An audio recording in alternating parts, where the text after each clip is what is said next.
Amém? Alguém chegou antes. Havendo essa impossibilidade, elas diz a palavra que elas entraram parcialmente no sepulcro e elas não encontraram corpo. A palavra diz, né, nos relatos seguintes, que elas ficaram perplexas, porque o intuito delas, o objetivo delas e a expectativa delas era de que elas chegassem lá e encontrassem um corpo. E é disso que nós vamos ministrar essa palavra nessa noite. O corpo. Ora, havia um interesse no corpo de Jesus. Por quê? Porque assim que elas não acharam o corpo, elas virando-se, elas viram 2 anjos que anunciaram que Jesus não estava mais ali. Here's not here, está escrito lá no sepulcro até hoje, né? Que eles não estavam mais ali. E os anjos falam assim para ela assim: eles vos falou que vai adiante de vocês para a Galileia. Ele deixou já também uma coordenada para que eles fossem receber Jesus. Que eles não viessem atrás de um corpo, mas que eles viessem receber Jesus. Só que elas voltaram e foram falar para os demais discípulos e para os apóstolos. E o incrível, amados, que eles todos não creram. Elas falaram assim: não, Jesus não está lá. Mas Pedro, ele se destaca, Pedro e João, né? Segundo o Evangelho de João, João 20, eles vêm correndo, mas os demais ficaram parados. Mas eles vêm correndo para tirar a prova daquilo que elas haviam falado, se o corpo não estava lá mesmo. Eles queriam ver para crer. Ao contrário da fé que Jesus Cristo, tanto tempo junto, ensinou para eles. Que a fé não é ver, a fé é crer. Amém? A fé é crer. É receber antecipado algo que você não vê, mas que você crê que vai acontecer. Isso é fé, isso é prática de fé. E faltou também, creio assim, uma observância de todos os ensinos que Jesus Cristo praticou. Ora, veja, que durante o ministério de Jesus, os discípulos que andaram, os apóstolos que foram mais íntimos, eles regozijavam e eles ilustram os seus evangelhos com muitos sinais e prodígios a respeito de Jesus. E eu creio que isto ofuscou um pouco a visão de quando Jesus parava e ensinava. Será que hoje também não é assim?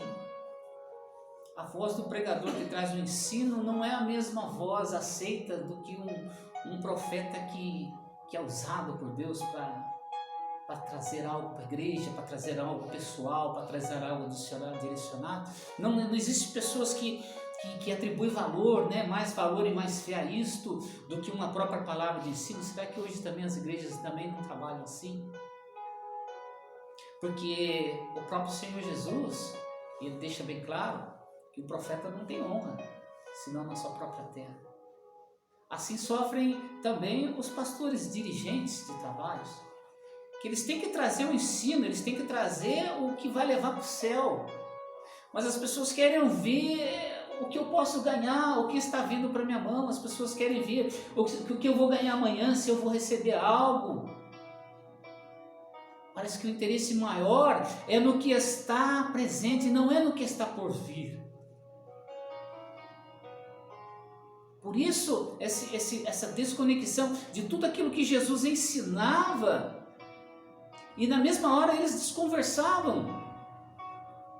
Certa vez Jesus fala: olha, eu vou ser humilhado, eu tenho que ir para Jerusalém, porque isso aí vai acontecer. E Pedro junto de Jesus fala assim: mestre, não fale assim, isso não vai acontecer. E Jesus, ele pega a régua, né, do ensino, a vara do ensino e tem que ir para cima de Pedro. Arreda para trás de mim, Satanás. Ele repreende o espírito ruim, de engano que estava na vida de Pedro. Fala assim: Pedro, o que eu estou falando é sério.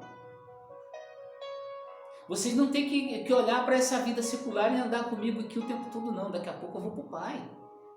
vocês vão andar sozinhos, mas pela fé e pelo ajudador, o Espírito Santo que eu vou enviar, vocês vão fazer obras maiores que a minha. Era isso que Jesus Cristo queria ensinar aos discípulos. Ele não queria que a sua presença física fosse sempre assim tão notada, tão requerida, a ponto deles estarem inseguros quando a crucificação aconteceu. Ficaram tristes, ficaram chorando, se esqueceram que o mestre falou assim: não, eu vou, mas eu volto. Eu vou passar pela cruz, mas eu vou ressuscitar, eu vou voltar. Se esqueceram, ou se esqueceram ou não, eles não deram importância. Quando eu estudava na escola normal, e eu tinha muita dificuldade nas matérias de leitura, mas um dia eu recebi de uma professora de geografia uma instrução a respeito de como memorizar um texto para a gente poder estudar e passar, ir muito bem na prova. Ela falou assim: dê importância àquilo que você está lendo. Leia com atenção, procure ser inserido dentro do contexto do texto, observe o panorama, a paisagem, observe o tempo que foi narrado, dê atenção a todo esse contexto. Quando você for fazer a prova, tudo isso vai estar gravado dentro da sua memória. E eu, seguindo esses conselhos, eu comecei a ir muito bem na escola depois disso. Por quê? Porque tudo que é falado, tudo que Jesus ensinava, embora eles não tivessem por escrito, eles tinham que dar valor, eles tinham que dar atenção, queridos. Assim é o ensino hoje, a palavra de ensino hoje. Tudo que está sendo falado, tudo que é de grande valor para ensinar, para redarguir ou consolar, e corrigir. Esta é a palavra de verdade, esta é a palavra de fé, esta é a palavra que vai levar a gente para o céu. Porque se fosse assim, eles não estariam em busca de um corpo. A palavra diz que quando elas chegaram, elas ficaram perplexas porque elas esperavam um corpo, mas não tinha mais um corpo lá. Jesus falou que não ia ter mesmo. O corpo, amados, ele tinha vários interesses. Eu vou citar alguns aqui. As mulheres queriam para terminar o sepultamento digno de Jesus, como eu disse, perfumar, lavar, embalsamar e cumprir, aquilo que o coração dela estava desejando. Os religiosos, os fariseus, eles queriam o corpo de Jesus porque eles estavam preocupados, porque ia contra aquilo que eles combateram, que Jesus não era o Filho de Deus, não era o Messias enviado. Então isso ia deixar eles em mau lençóis, porque eles temiam o quê? Temiam o povo, segundo a Escritura fala. Então eles foram diante de Pilatos e falaram assim: olha, cadê o corpo que nós pedimos para você guardar? E Pilatos, então também, o governador, ele se sentiu também coagido e interessado. Falou assim: eu preciso de um corpo, porque eu elegi uma condenação, eu vim crucificar e agora esse corpo sumiu, eu preciso desse corpo. Porque também o imperador César estava por vir, a Jerusalém, e isso poderia ser muito prejudicial à carreira política do governador Pôncio Pilatos. Então havia uma preocupação generalizada com o corpo. No livro de Judas, finalzinho da Bíblia, antes de Apocalipse, o arcanjo Miguel também cita lá que ele combatia com Satanás a respeito do corpo de Moisés. Por que o corpo tem tanto valor? Amados? Porque um corpo sem vida é uma coisa, o corpo com vida é outra coisa. Em Romanos 12, fala que nós devemos apresentar o que? Os nossos corpos como sacrifício agradável a Deus, porque é um culto racional, mas é um corpo com vida. Então, eu vejo que o corpo, ele tem uma relação muito importante nesse contexto. E ontem o meu amigo pastor Marcelo ministrando a respeito do corpo, para Jesus vir habitar no nosso meio, ele precisou de um corpo e foi preparado para ele um corpo em semelhança ao nosso. Então, por isso, ele sendo Deus, ele não usurpou o poder de Deus, porque falou, não, mas se eu estou num corpo humano, eu vou ser filho do homem, eu vou ser humano, que nem os humanos, eu vou ter que passar por todas as coisas, a fome, o frio, a humilhação, a dor, a necessidade, o que quer que seja, eu vou ter que passar, porque o corpo vai ser provado, mas o espírito vai ser doutrinado. Vocês estão compreendendo? Jesus Cristo, quando ele vem e ele é morto, crucificado, fala que ele desce ao Sheol e ele toma as chaves do inferno e da morte, porque eram duas trancas então que tinha antes de Jesus ser crucificado, que prendia também o nosso corpo. A morte, por querer aniquilar ele de uma vez, dizer assim, ó, acabou. E o inferno para uma condenação eterna também. E é por isso que Satanás vive, né, como que eu posso dizer, insinuando, né, o pecado, porque o homem peca na carne, o homem não peca no espírito, o homem peca no corpo,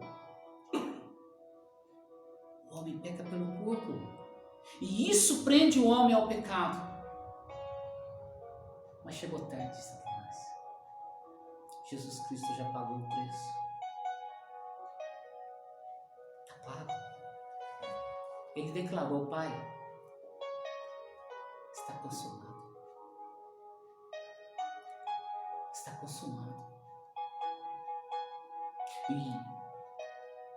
E nós, hoje que temos esse corpo ainda num processo de morte, porque, segundo as epístolas de Paulo, morremos com ele também no batismo e ressuscitamos. Assim como ele também morreu e ressuscitou, nós juntamente com ele. Estamos aqui meio que como disse o pastor ontem, meio que defuntos ambulantes. Defuntos ambulantes.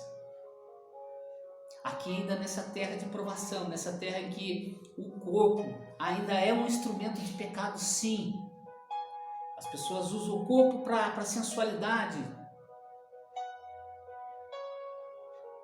As pessoas usam o corpo para muitas coisas que não agradam a Deus. Mas eu e você, que conhece a palavra, que usamos o nosso corpo para fazer um culto racional a Deus, porque o nosso corpo é precioso como uma morada do Espírito Santo. Não há como o Espírito Santo consumar obra nenhuma na minha e na sua vida se ele não habitar. Ele não trabalha aos lados, ele não trabalha na frente de mim nem atrás de mim. A palavra diz que ele trabalha dentro. Está vendo a importância do corpo? Por que é importante o corpo? Mas não um corpo morto, queridos. Um corpo vivo, pela fé em Jesus Cristo. Um corpo atuante. Um corpo que caminha sempre para frente e não olha para trás. Um corpo que se oferece esse tempo que nós estamos aqui agora. Você se oferece para estar ouvindo esta palavra nessa noite, negando a carne sua, que podia ser você estar assistindo uma TV, jantando, sair não, porque está tudo fechado, né? Estamos em recluso, estamos em reclusão. Mas observe, queridos, que nós estamos aqui fazendo um culto racional a Deus, ofertando o nosso corpo, ofertando o nosso entendimento, ofertando o nosso tempo para querermos aprender mais de Deus, Querer aprender a caminhar, dar passos mais firmes do que eu dei ontem. Aprender a ser melhor do que eu fui ontem. Aprender a pecar menos do que eu pequei ontem. O ontem pode ser alguns minutos atrás. Você compreende isso, queridos? Você compreende isso? Você sabe por quê? Porque o nosso corpo também não vai ficar aqui. E eu já vou chegar lá. Só que antes eu vou citar algumas palavras que Jesus Cristo deixou bem claro. E os discípulos não entenderam. Jesus Cristo ensinou para ele: olha, eu hei de ressuscitar. Mateus 26, 32 está escrito assim: mas depois de eu ressuscitar, irei adiante de vós para a Galileia. Ou seja, isto aqui é antes da crucificação, como eu disse naqueles três, na segunda, na terça e na quarta, naqueles 3 últimos dias de ensino, Jesus Cristo abriu. Todo e qualquer mistério a respeito da morte dele foi aberto claramente, numa voz, até talvez uma entonação até maior, para que eles entendessem de uma vez. Por que ele fala que vai para Galileia, amados? Lá foi o início do ministério. E lá também foi onde Jesus Cristo foi rejeitado até pela própria família. E ele declara, um profeta não tem honra senão na sua própria casa. Mas lá, todo olho veria ele o quê? Ascender aos céus. Todo olho veria, segundo as Escrituras. Aleluia. E ele então, ele diz que ele ia ressuscitar e ainda dá uma direção para os discípulos: olha, se vocês forem para Galileia e me esperar lá, no 3º dia vocês vão me encontrar lá. Mas quando as mulheres foram e falaram aos discípulos, o que eles fizeram? Em João 20, versículo 10, está escrito assim: e retornaram, pois, os discípulos para casa. A incredulidade, junto com o medo, junto com a tristeza, junto com tudo aquilo que eles haviam presenciado, amados, fez eles não entenderem a direção que Jesus Cristo dá. E muitos de nós, servos de Deus, crentes, filhos na fé em Jesus Cristo, às vezes a gente também, por incredulidade, por medo, por tristeza, por desânimo, Jesus dá uma direção para nós e nós não entendemos, e não obedecemos, e não recebemos, e ainda questionamos Deus, questionando assim: Deus, mas por que tu te afastastes? Por que tu não respondes? Por que tu não fazes? E sendo que o problema não é Deus. Deus está sempre onde Ele sempre esteve, Ele foi e sempre será. Ele declara aqui nas Escrituras, em Apocalipse 1, no versículo de 8, está escrito assim: eu sou o Alfa e o Ômega, o começo e o fim, diz o Senhor, o que é, que era e que há de vir, o Todo-Poderoso. Amém, queridos? Ele ainda há de vir, ele está declarando isso em Apocalipse, então isso já é pós a crucificação, é a promessa. Glória a Deus. Eu creio, eu espero. Aleluia. Glória a Deus. Apocalipse 1, no versículo 18, está escrito assim: olha, eu sou aquele que vive, que estava morto, e eis que estou vivo para sempre, amém, e tenho nas mãos as chaves do inferno e da morte. Aquilo que nos prendia, ele foi lá e tomou. Está com ele, queridos. Então eu não dou ibope, eu não dou força, eu não dou cartaz para as obras do maligno na minha vida, na minha casa. Não dou. Ele é um derrotado. Ele ainda é um ameaçador. A palavra diz que ele anda ao redor, bramando, imitando um leão. Pode bramar à vontade. Eu Eu sirvo o leão verdadeiro. Eu conheço o rugido do leão verdadeiro, o bramar do leão verdadeiro, que é o leão da tribo de Judá, Jesus Cristo, nosso Senhor. Aleluia. Glória a Deus. Graças a Deus. Jesus, amado, nessas palavras, deixa bem claro que ele vai voltar. É nisso que eu espero, é nisso que eu confio.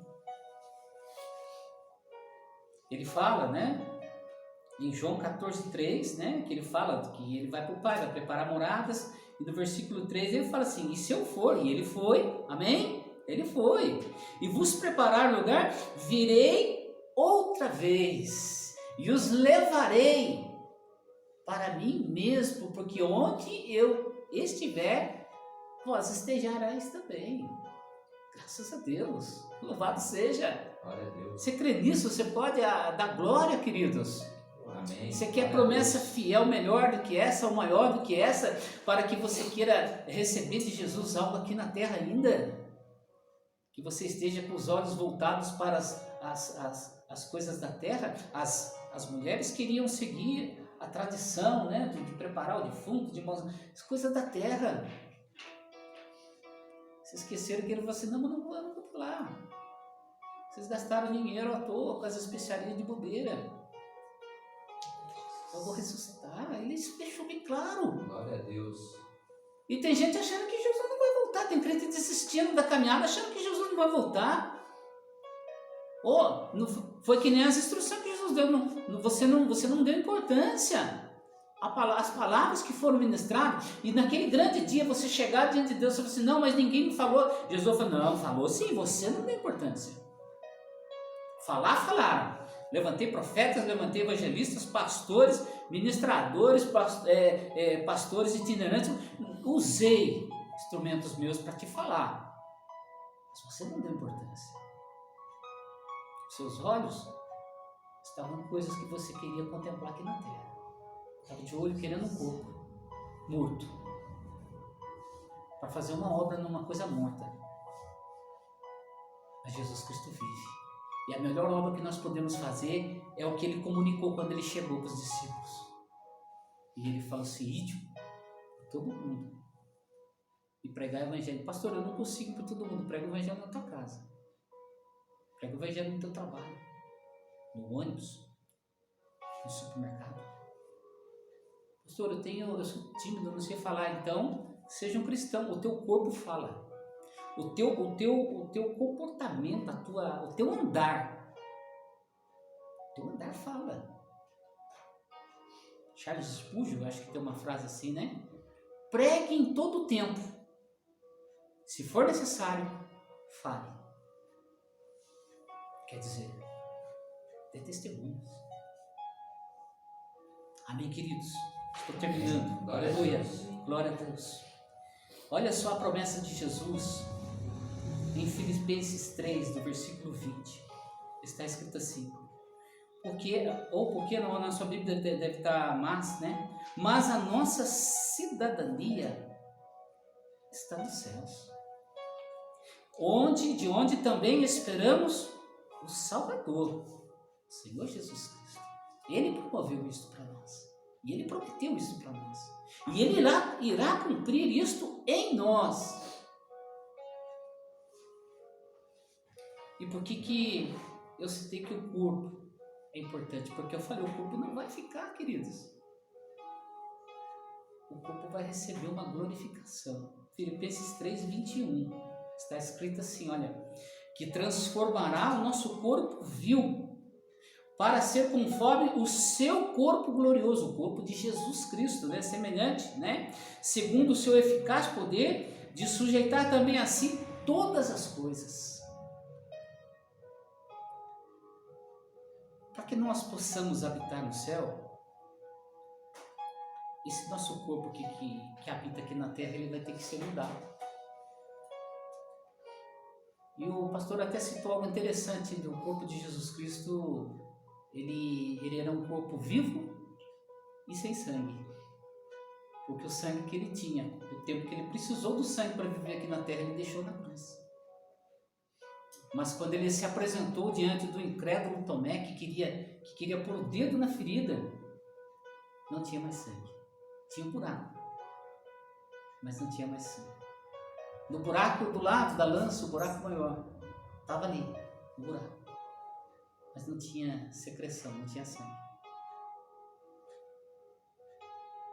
E quando Jesus Cristo apareceu aos 12, cita as Escrituras, o Evangelho de João, se não me engano, que a porta estava fechada. Você está entendendo o que é um corpo glorificado, amado? É um algo sobrenatural revestido sobre o natural. Porque quando eles viram que Jesus apareceu do nada no meio deles, eles não gritaram mais a um fantasma. Eles já tinham tido essas experiências toscas. Eles já estavam melhores em fé. Mas se assustaram. Mas Jesus Cristo anteveio, se antecipou e falou para ele assim: opa, sou em carne, pode tocar, pode ver, ó. E ainda fez algo sobrenatural também. Tem alguma coisa para comer? E ceiou mais uma vez com eles. Amém, queridos? Amém. Então, tudo que Glória nós a Deus. aguardamos aqui, fiéis e firmes à palavra do Senhor, é a glorificação do corpo. Porque se o nosso coração estiver no alto, só falta esse detalhe. Só falta esse último detalhe. Para que eu e você tenhamos um encontro com o Senhor e iremos morar com Ele nos céus. Você recebeu essa palavra nessa noite? Glória a Deus. Eu creio que se você ainda não aceitou a Jesus, você pode fazê-lo confessando que renuncia toda a sua vida de pecado nessa noite. Você declara: eu quero te aceitar, Senhor Jesus, como meu único e suficiente Salvador. Renuncia a minha vida de pecado